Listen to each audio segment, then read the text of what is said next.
Hey guys, my name is Matumio, and today I wanted to talk about Capture the Flag on the new endgame maps, because I'm hearing from some people that it's a really frustrating game mode. They're not able to be very successful with it, they're just dying, they don't really feel like they're contributing to the team, and overall they're not very satisfied by this new game mode. And so for today, I just kind of wanted to go over some things that I'm finding to be very helpful, some tips that I think you guys will find useful. And so the first thing that I would recommend, if you are running by yourself, or even if you're running with some friends, is to have or to play as an aggressive recon. So use either the personal defense weapons.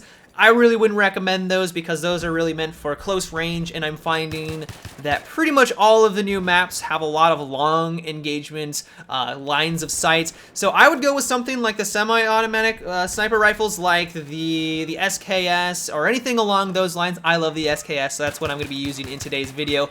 And then just playing aggressively and using the spawn beacon to its fullest. Because there's only one spawn deployment, which is all the way at your base, if you die after you are trying to go and capture the enemy's flag, you have to run all the way back. And that trek can take a really long time. And in my experience, it's one of the things that kind of discourages me to play the game mode, because you always feel like if you're trying to play aggressively and trying to be on offense, you always feel like you are running across the map the entire time. So I would place down a spawn beacon, in a building if you can, and kind of use it as a forward spawn. So you're always in the front lines and you're always pushing onto the flag. And what's great about this is if you're running by yourself, your squad mates will spawn on that as well, and then you can kind of establish a front line, which normally would have been way back at your deployment, now is a little bit closer to the enemy's base, so you can keep constant pressure on their flag. And keeping constant pressure on their flag is really important, because if you've played this, you'll know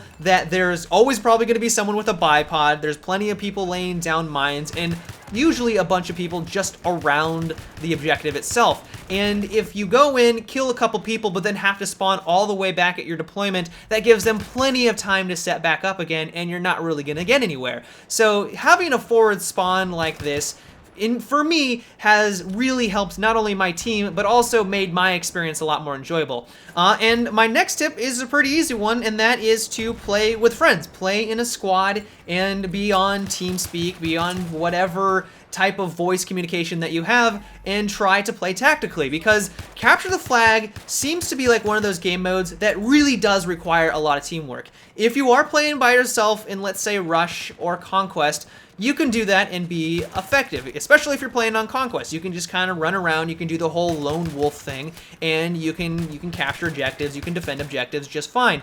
But because Capture the Flag, there is only one, if you try to Rambo on in there all by yourself, you're not going to get very far. You're going to get sniped, you're going to get blown up by a mine, and not having any support by your team is usually just going to result in your death, and you're not going to get very far. So if you do have a squad and you are running with friends, it's a lot easier to push up onto objectives and to get things going. You can have someone wait a little bit further away from the objective because it's usually mined out with a motorcycle, have 3 of your other buddies around to take anyone out as you try to capture or grab the flag, and then run on over to your motorcycle buddy and run away. And that kind of thing doesn't usually happen when you're solo. It happens every once in a while, but being in a team and being in a squad that's communicating with itself is really going to increase your chances of success, and even more so than in pretty much any of the other game modes out there.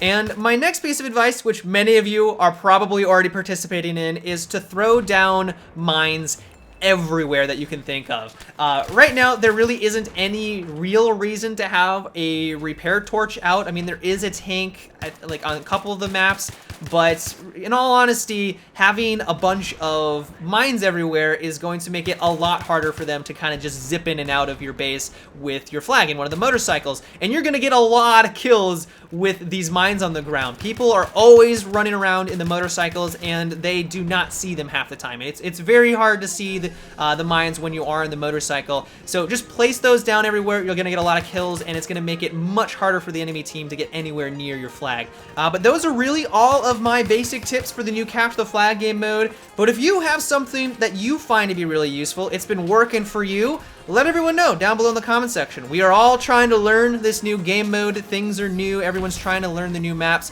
So if something's working for you, you know, let us know. But that is about it for today's video, guys. I hope you enjoyed, and so until tomorrow, have a good one and take it easy.